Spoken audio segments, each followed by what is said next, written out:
পুরো মধ্যপ্রাচ্য জুড়ে চলছে তৃতীয় বিশ্বযুদ্ধের উত্তেজনা। আমাদের হাতে এসেছে গুরুত্বপূর্ণ আপডেট আন্তর্জাতিক সংবাদ।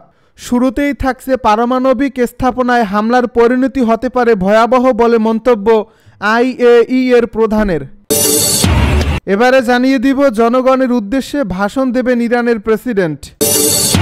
আরও জানাবো ইসরায়েলের হামলা অবস্থান স্পষ্ট করল তুরস্ক। এবারে থাকছে ইসরায়েলের দিকে পাঠানো কিছু ইরানি ড্রোন ধ্বংস করল জর্দান। সব শেষে জানিয়ে দিব ইরানে ইসরায়েলের হামলা নিয়ে যা বলছে আরব দেশগুলো। এতক্ষণ শুনছিলেন আপডেট আন্তর্জাতিক সংবাদের শিরোনাম, এবারে বিস্তারিত। তবে তার আগে অনুরোধ রইল ভিডিওটিতে একটি লাইক এবং কমেন্ট করে জানিয়ে দিন ভিডিও সম্পর্কে আপনার মূল্যবান মতামত। আরও জানিয়ে দিন ভিডিওটি কোথা থেকে দেখছেন বা কোন জেলা থেকে দেখছেন। পারমাণবিক স্থাপনায় হামলার পরিণতি হতে পারে ভয়াবহ, জানালো IAEA এর প্রধান। ইরানের পারমাণবিক স্থাপনাগুলোর উপর ইসরায়েলের সাম্প্রতিক বিমান হামলাকে গভীরভাবে উদ্বেগজনক বলে মন্তব্য করেছেন জাতিসংঘের পারমাণবিক তদারকি সংস্থা IAEA এর মহাপরিচালক রাফায়েল গ্রোসি। এক বিবৃতিতে তিনি IAEA এর বোর্ড সদস্যদের উদ্দেশ্যে বলেন, আমি বারবার বলছি পারমাণবিক স্থাপনাগুলোর উপর কোনো অবস্থাতেই হামলা করা উচিত নয়, যে কোনো প্রেক্ষাপট বা পরিস্থিতিতে, কারণ এটি মানব জীবন ও পরিবেশের জন্য মারাত্মক হুমকি হয়ে উঠতে পারে।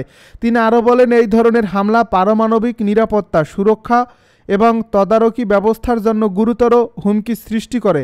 পাশাপাশি এটি আঞ্চলিক ও আন্তর্জাতিক শান্তি ও নিরাপত্তাকেও ঝুঁকির মুখে ফেলে। রাফায়েল গ্রোসি সব পক্ষকে সর্বোচ্চ সংযম প্রদর্শনের আহ্বান জানান, যাতে পরিস্থিতি আরও খারাপ না হয়। তিনি সতর্ক করে বলেন, যে কোনো সামরিক পদক্ষেপ যা পারমাণবিক স্থাপনাগুলোর নিরাপত্তা ও সুরক্ষা বিপন্ন করে, তা ইরান পুরো অঞ্চল এবং বৃহত্তর আন্তর্জাতিক পরিসরে ভয়াবহ পরিণতি ডেকে আনতে পারে। জনগণের উদ্দেশ্যে ভাষণ দেবেন ইরানের প্রেসিডেন্ট। ইসরায়েলের হামলার ঘটনায় জনগণের উদ্দেশ্যে ভাষণ দেবেন ইরানের প্রেসিডেন্ট মাসুদ পেজেশকিয়ান। আজ শুক্রবার এক বিবৃতিতে এই তথ্য জানিয়েছে দেশটির প্রেসিডেন্ট কার্যালয় খবর আল জাজিরার। সামাজিক মাধ্যম এক্সে এক পোস্টে বলা হয়, ইরানের প্রেসিডেন্ট মাসুদ পেজেশকিয়ান শীঘ্রই জনগণের উদ্দেশ্যে ভাষণ দেবেন। জায়োনিস্ট সরকার আজ তাদের কর্মকাণ্ডের জন্য অনুতপ্ত হবে বলে ওই বিবৃতিতে জানানো হয়েছে। ইরানের রাষ্ট্রীয় টেলিভিশন জানিয়েছে, আজ শুক্রবার ভোরে স্থানীয় সময়ে দেশটির বিভিন্ন স্থাপনায় হামলা করে ইসরায়েল। এই হামলায় ইরানের সামরিক বাহিনীর প্রধান, রেভলিউশনারি গার্ডের কমান্ডার ইন চিফ সহ কয়েকজন উচ্চপদস্থ কর্মকর্তা নিহত হন। বিবিসির এক প্রতিবেদনে বলা হয়েছে, অপারেশন রাইজিং লায়ন নামে ইরানে হামলা করে ইসরায়েল। ইসরায়েলের দাবি, ইরানের পারমাণবিক কর্মসূচিকে ব্যর্থ করে দিতে এই হামলা করা। আজ শুক্রবার ভোরে ইরানে 5 ধাপে হামলা চালিয়েছে ইসরায়েল। অজ্ঞাত এক সামরিক কর্মকর্তা টাইমস অফ ইসরায়েলকে জানিয়েছেন, ইরানে শত শত হামলা চালানো হয়েছে এবং অন্তত 8টি স্থানে লক্ষ্যবস্তুতে আঘাত হানা হয়েছে। প্রাথমিকভাবে পাওয়া বিভিন্ন প্রতিবেদনে বলা হয়েছে, ইসরায়েলি সামরিক বাহিনী ইরানের 6টি স্থানে বিমান হামলা চালিয়েছে। আর ইরানের রাষ্ট্রীয় গণমাধ্যম জানিয়েছে, গত কয়েক ঘন্টায় অন্তত 2টি ধাপে হামলা চালানো হয়। তবে নিশ্চিত না হলেও এখন তৃতীয় দফার হামলা চলমান থাকতে পারে বলে ধারণা করা হচ্ছে। ইসরায়েলের হামলা অবস্থান স্পষ্ট করল তুরস্ক। ইরানে ইসরায়েলের হামলার পর আন্তর্জাতিক প্রতিক্রিয়া অব্যাহত রয়েছে। দেশগুলো তাদের পররাষ্ট্র নীতির আলোকে অবস্থান নিচ্ছে। এরই ধারাবাহিকতায় মুসলিম বিশ্বের অন্যতম শক্তিশালী দেশ তুরস্ক প্রতিক্রিয়া জানিয়েছে। শুক্রবার তুরস্ক ইরানের উপর ইসরায়েলি হামলার কঠোর ভাষায় নিন্দা জানিয়েছে। এ ধরনের কাজকে আন্তর্জাতিক আইন লঙ্ঘনকারী উস্কানিমূলক কর্মকাণ্ড বলে অভিহিত করছে দেশটি। ইসরায়েলের এই হামলা আঞ্চলিক উত্তেজনা আরও বাড়ানোর ঝুঁকি তৈরি করছে বলে মনে করে তুরস্ক। তুরস্কের পররাষ্ট্র মন্ত্রণালয় এক বিবৃতিতে বলছে, ইসরায়েলের পদক্ষেপগুলো প্রমাণ করে তারা কূটনৈতিক উপায়ে সমস্যা সমাধান করতে চায় না। এটি ইসরায়েলকে আরও বড় সংঘাতের দিকে নিয়ে যেতে পারে। এমন আক্রমণাত্মক পদক্ষেপ বন্ধ করার আহ্বান জানায় আঙ্কারা। তেমনি ইরানে ইসরায়েলের হামলার নিন্দা জানিয়েছে সৌদি আরব। দেশটির পররাষ্ট্র মন্ত্রণালয় ইরানের উপর ইসরায়েলি হামলাকে আন্তর্জাতিক আইন ও রীতিনীতির স্পষ্ট লঙ্ঘন বলে অভিহিত করছে। শুক্রবার এক বিবৃতিতে সৌদি করা প্রতিক্রিয়া জানায় খবর আল জাজিরার।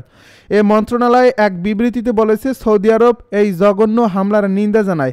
এটি নিশ্চিত যে আন্তর্জাতিক সম্প্রদায় এবং নিরাপত্তা পরিষদের এই আগ্রাসন অবিলম্বে বন্ধ করার বড় দাবি রয়েছে। ইসরায়েলের দিকে পাঠানো কিছু ইরানি ড্রোন ধ্বংস করল জর্দান।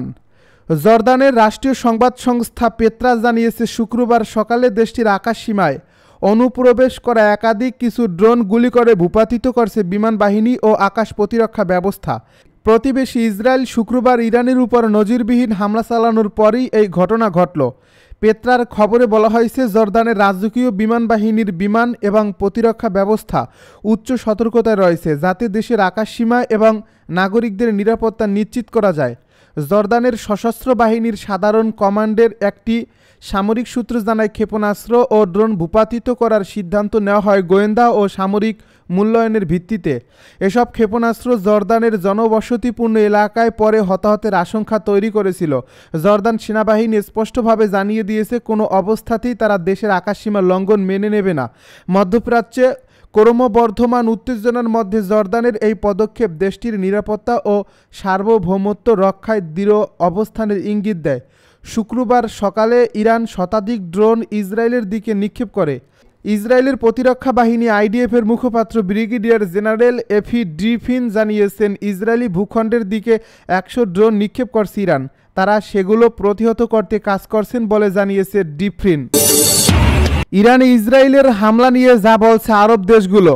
ইরানে ইসরায়েলের সাম্প্রতিক হামলার ঘটনায় কড়া ভাষায় নিন্দা জানিয়েছে একাধিক আরব দেশ। এর মধ্যে সৌদি পররাষ্ট্র মন্ত্রণালয় এক বিবৃতিতে ইসরায়েলের এই হামলাকে জঘন্য ও নিন্দনীয় বলে উল্লেখ করছে। সৌদির পাশাপাশি সংযুক্ত আরব আমিরাত, কাতার, ওমান, লেবানন সহ বেশ কয়েকটি দেশ ইসরায়েলের বিপক্ষে নিজেদের অবস্থানের কথা জানিয়েছে। সৌদি আরব নিজেদের বিবৃতিতে বলছে, রাজতন্ত্র এই বর্বর হামলার তীব্র নিন্দা জানাচ্ছে।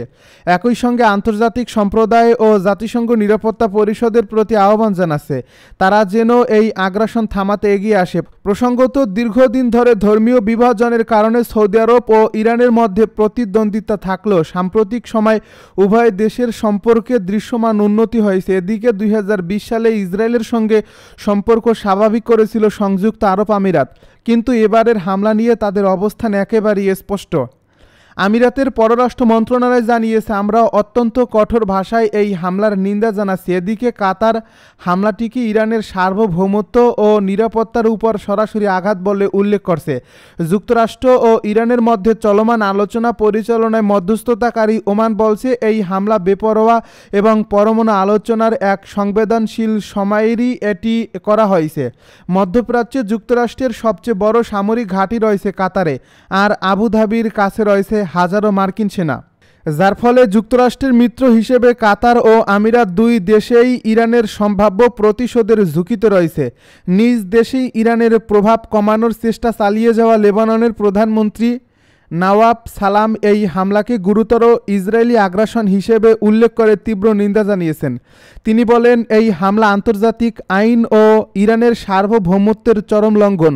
এর পরিণতি শুধু মধ্যপ্রাচ্য নয়, বিশ্ব শান্তির জন্য হুমকি হয়ে দাঁড়াতে পারে। ইসরায়েলের এই হামলা শুধু ইরান নয়, গোটা অঞ্চলের স্থিতিশীলতার উপর বড় ধরনের প্রভাব ফেলতে পারে।